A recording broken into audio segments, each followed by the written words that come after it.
Didžioji dauguma lietuvių svajoja apie tai, kad turėti savo nuosavą nekilnojamą turtą. Nes jeigu vakaruose, ten kokiai Danijoje ar kitose šalyse yra normalu nuomotis būstą, tai Lietuvoje visi nori turėti savo nuosavą būstą, kartais net 2 ar 3. Tai šiandien mes pakalbėsime apie tai, kaip realiai, efektyviai ir pačiu geriausiu būdu sukaupti įnašą pirmam savo nekilnojam turtui. Tai šitas video bus įdomus ne tik tai tiems, kurie nori sutaupyti pinigų nekilnojamo turto pirmam įnašui, bet ir tiems, kurie nori apskritai sukaupti didesnę sumą pinigų per tam tikrą periodą laikotarpio. Ir nepaisant to, kokios yra dabartinės tavo startinės pozicijos, ar turi kažką sukaupęs ar neturi, papasakosiu kelias strategijas, kaip galima efektyviai sutaupyti tam tikrą didesnę pinigų sumą ir pažiūrėsim, ką kalba skaičiai. Pasižiūrėsim 3 būdus, 3 variantus, kaip įprastai žmonės taupo pinigus ir kokie gaunasi iš to rezultatai. Tai spausk like ir subscribe mygtuką, nes bus video žiauriai įdomus, parodysiu pagrindinės strategijas, kaip galima sutaupyti sumą, kurią nori sukaupti, paimsim konkrečius skaičius. Ir trečia strategija bus, mano galva, kol kas pati efektyviausia. Yra 3 būdai, kaip dažnai žmonės taupo pinigus. Tai pirmas būdas, tradicinis, pamėgtas visų lietuvių. 22 milijardai eurų pas žmonės yra pinigų, kurie yra tiesiog banke ir nieko jie neveikia. Tai paprasčiausias tradicinis būdas, kaip aš sakau, pinigai koiniai, arba pinigai po pagalvę, arba pinigai tiesiog banko sąskaitoje. Ir paimkim tokį scenarijų. Tarkim, nori įsigyti nekilnojamą turtą už, imkim vidurkį, pavyzdžiui, 150 000 eurų. Tam, kad įsigyti už 150 000 eurų, tau reikės 22,5 tūkstančių eurų pirmo pradinio įnašo, 15%. Tai matematiškai skaičiuojam. Gaunasi 150 000, dauginam iš 15%, gauname 22,5 tūkstančių. Na gerai, paskaičiuojant, ar ten notaras, taip toliau. Imkim, kad būtų gražu 25 000 eurų. Mums reikia sukaupti 25 000 eurų ir imkim periodą, įsivaizduokim, turi laiko, niekur neskubi, pavyzdžiui, 5 metai, per 5 metus nori sukaupti. Tai gerai, imam 25 000, dalinam iš 60 mėnesių, 5 metai yra 60 mėnesių. Tai norint sukaupti 25 000, mums reikia kiekvieną mėnesį atsidėti po 416 eurų.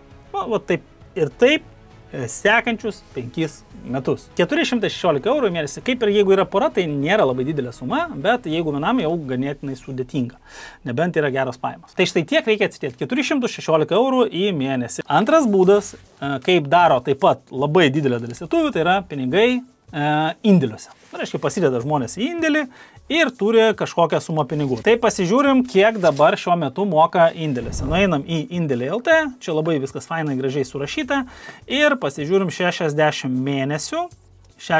mėnesių, kokie geriausi indėliai. Jeigu mes einam į banką, tai mes gaunam štai, didžiausias yra 3,05% palūkanų, 5 metam, jeigu mes pasidedam pinigus 5 metam, 3,05% gaunam palūkanų. Bet čia jau toks išskirtiniai 2 variantai, saldo bankas ir GF bankas. Jeigu mes einam į tradicinį, kokį pavyzdžiui Luminoras, Citadelė, Sebas, tai apie 1,5–2%. Gerai, tai mes skaičiuojam, kiek mums reikėtų pinigų į mėnesį atsidėti, jeigu mes įdėtumėme su, tarkim, 3% palūkanomis į banką. Ir čia mes einam į sudėtinių palūkanų skaičiuoklę ir suvedam palūkanų normą 3%, 5 metai.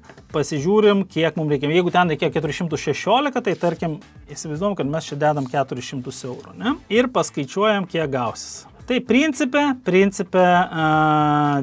beveik 26 000, jeigu dėsim po 400. Tai 387 eurus reikia atsidėti kiekvieną mėnesį į indėlį, kad gautumėme 25 000 eurų po 5 metų. 387 yra šiek tiek mažiau negu 416, bet tai tikrai ne pats efektyviausias būdas investuoti arba ten taupyti su 3%. Privalumai yra tame, kad tai yra saugu, nes indėliai yra iki 100 000 apdrausti, kaip ir atrodo viskas ok, bet ta suma, kurią reikia investuoti kiekvieną mėnesį, ganėtinai didelė yra. Pasižiūrėkim, ką galim padaryti geriau. Na ir yra dar vienas metodas. Aš nesidalinsiu kitais metodais, pavyzdžiui, investavimas į akcijas, obligacijas, ETF-us, nes ten yra svyravimai, tam tikros rizikos, bet vienas metodas, kuris padės sukaupti tam tikrą sumą per tam tikrą laikotarpį, yra investavimas į sutelktinio finansavimo platformas. Apie tai aš esu daręs video, kas tai yra, su kuo tai valgoma ir kokie yra pliusai ir minusai, gali pasižiūrėti kitus video, suves žodį Scramble, mūsų kanale yra atrasi kitus video ir einam iš karto į Scramble. Scramble yra sutelktinė finansavimo platforma, kurie investuoja į startuolius. Keletą video apie tai esu daręs, pasižiūrėkit, labai yra naudinga ir įdomu apie tai, kuom skiriasi tas investavimas nuo kitų platformų, apie tai, kokios investavimo subtilybės ir unikalumas, nes tikrai tokios platformos aš dar nebuvau matęs, bet kiek aš ją testavau, jinai jau veikia beveik 4 metus, tai kiek testavau, esu suinvestavęs dabar beveik 300 eurų ir šiandien dar investuosiu dar 200 eurų. Tai parodysiu, kaip tai atrodo. Įdomumas tame, kad Scramble galima platformą investuoti ir gauti grąžą nuo 12 iki 25%, kas yra didelė grąža. Na ir aišku, investavimas yra susijęs su rizika, tai tą visą laiką reikia įsivertinti. Tai kuo didesnė grąža, tuo didesnė rizika. Tai jeigu mes kalbam apie tai, kad mums reikia po 5 metų turėti tam tikrą sumą pinigų, tai mano atveju, kaip aš daryčiau, aš investuočiau į A grupės paskolas. Kodėl A grupės paskolas? Todėl, kad jos turi 3 apsaugą. Ir per visą laikotarpį Scramble A grupės paskolos niekada nemokėjo. Žinau, kad dažnai būna su kitomis sutelktinio finansavimo platformomis, kad tiesiog kažkokie projektai neišsivysto ir vėluoja mokėjimai ir tai ganėtinai erzina. Tai Scramble privalumas, kad per tą visą laikotarpį, kiek egzistuoja platforma, nebuvo ne vieno vėlavimo A grupės paskolose. Dar pliusas yra tame, kad A grupės paskolos išmoka grąžą kiekvieną mėnesį. Reiškia, tu investavai, investavimo raundas yra pusę metų, reiškia, tam tikrą paskolą ir po to pusę metų tau pinigai kiekvieną mėnesį kapsi, kas yra visai fainai, tai galim susikurti tokios kaip ir pasyvių pajamų srautą, galime reinvestuoti gaunamą grąžą ir mes dabar pasižiūrėsim, kaip tai atrodo. Ne? Tai grįžtant prie 3 apsaugos, tai yra bendra įkūrėjai, garantuoja dalį paskolos padengimo, jeigu kažkas atsitinka. Taip pat visą laiką paskolas visų pirma yra grąžinamos A grupiai ir tik tai po to B grupė, kur yra didesnė rizika, tik tai po to grąžinamos paskolos tenai. Tai video apie tai, kaip pati platforma veikia ir kaip užtikrinamas saugumas ir kaip galim persivesti pinigus investuoti, gali pasižiūrėti šiame video, o mes nueikime į skaičiuoklės ir paskaičiuokime, kaip atrodytų mūsų rezultatą, jeigu mes investuotumėme 5 metus per Scramble. Einame į skaičiuoklę, tikslo pasiekimas, apskaičiuokime investicijas, kad pasiektume savo tikslą. Mūsų tikslas yra 25 000 eurų. Investavimo terminas 5 metai. A grupė, tai yra iki 12,42% galima gauti grąžos. Ir mes kas mėnesį investuojam, sužinosim to į kiek, pradinę investiciją darome 0.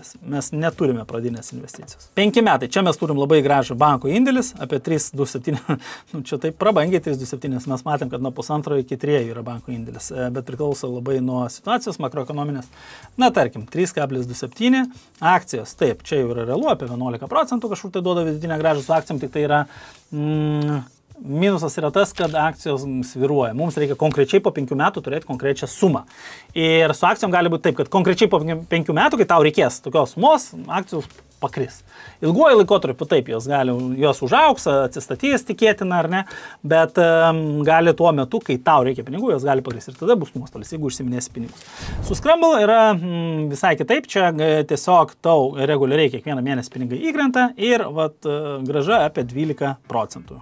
Tikėtina. Tai gerai, tai pažiūrim, ką mes turim su tokia grąža.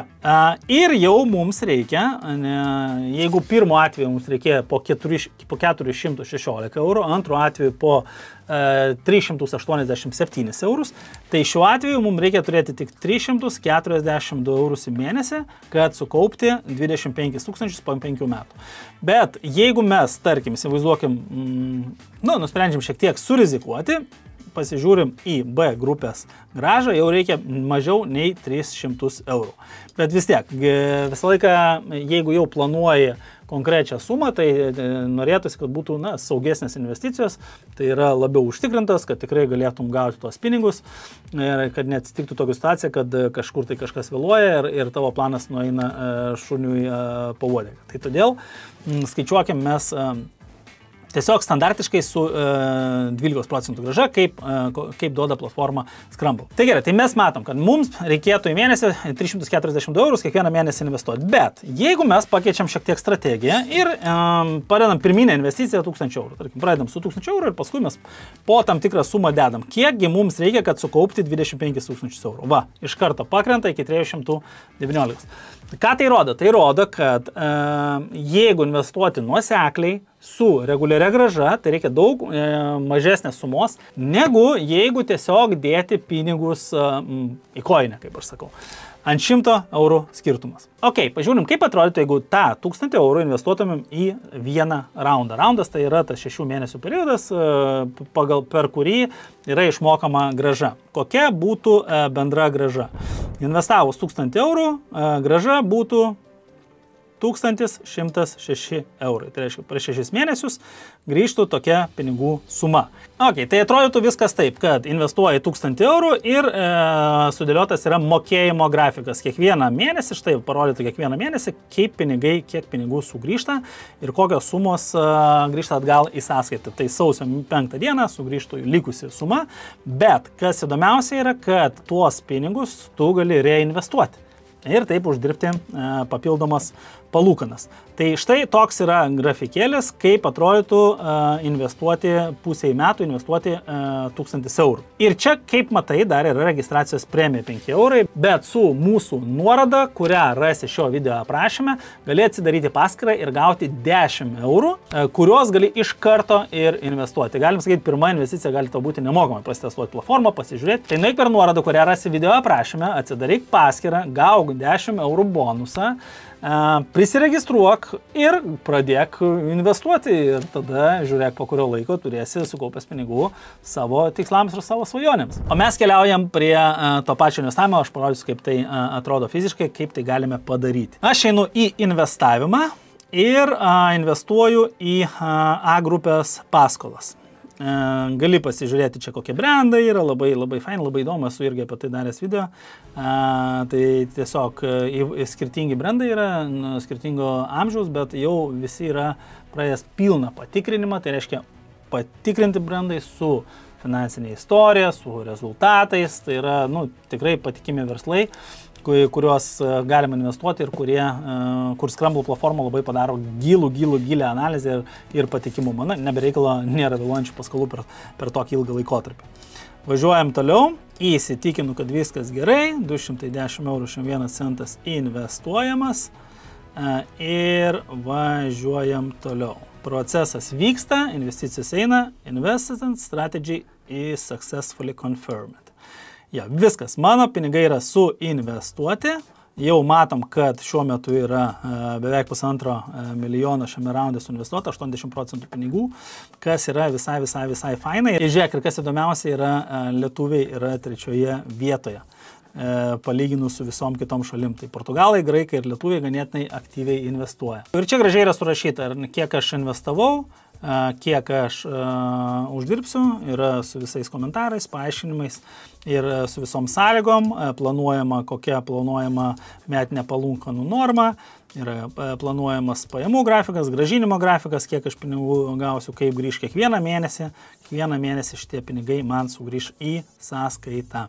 Tai dar vienas būdas, kaip gali tu uždirbti pinigų iš Scramble, kas yra labai visai faina, čia vadinasi affiliate marketingas, tai jeigu tu prisiregistruosi, gausi 10 eurų su mano nuoroda atsidaręs paskyrą, pradėsi investuoti ir sugalvosi, kad, wow, patiko, tau fainai, tikrai žiūri, kad viskas gerai, grąžą gauni, rezultatai yra, kaip pas mane, tada pakvieti draugus, tada draugas gaus registravęs pats prisijungęs 5 eurus, o tu gausi, jeigu tavo draugas investuos per 60 dienų 5% nuo draugo investuoto sumos. Kas yra visai faina, tiesiog papildomas pajamų šaltinis. Ypač jeigu matai prasmę investavime, supranti, kad tai yra vertinga ir naudinga, ir kad tai padės sukaupti kapitalą. Pavyzdžiui, netgi matematiškai galim paskaičiuoti, tarkim, tavo draugas investuoja 1000 eurų ir tu gauni 5% nuo draugo investuotų pinigų. Tai gaunasi papildomai dar 50 eurų investicija. Va, super, faina. Tai štai tokie 3 variantai yra, kaip sukaupti pirmam įnašui ir skirtingos strategijos duoda skirtingus rezultatus. Blogiausia strategija tiesiog kaupti pinigus po pagalbę ar lovoje, nes tie pinigai neuždirba, infliacija dalį jų suvalgo. Taip, tas yra iliuzinis saugumo jausmas, bet tai yra neefektyvu. Antra strategija yra dėti kažkur tai indėlį ar kažkokią banko produktus naudotis, kas irgi yra daug saugumo, bet efektyvumo prasme tai ir pinigų prasme tai nėra tikrai tas būdas, kuris duotų greičiausią ir geriausią rezultatą. Tai jisai tinka tiems, kurie tikrai nori eiti saugiai ir neduodė, kad kažkas neatsitiktų. Ir trečias būdas, jeigu yra noras sukaupti kažkokią didesnę sumą, pavyzdžiui, šiuo atveju mes skaičiavome 25 000 eurų, tai sumą gali išsirinkti bet kokią. Vienas iš variantų, kuris yra efektyvus, kuris generuoja grąžą kiekvieną mėnesį, kur pinigus galima reinvestuoti, kur yra su triguba apsauga, kur galima dar ir uždirbti kažkiek, tai yra per sutelktinio finansavimo platformą Scramble. Tai visos nuorodos yra video aprašyme, registruokis, jeigu jau investuoji, parašyk komentaruose, kokie įspūdžiai, kaip sekasi, jeigu neinvestuoji, tai 10 eurų bonusas, pradinis geras postumis atlikti pirmus žingsnius. Iki susitikimų kitose video.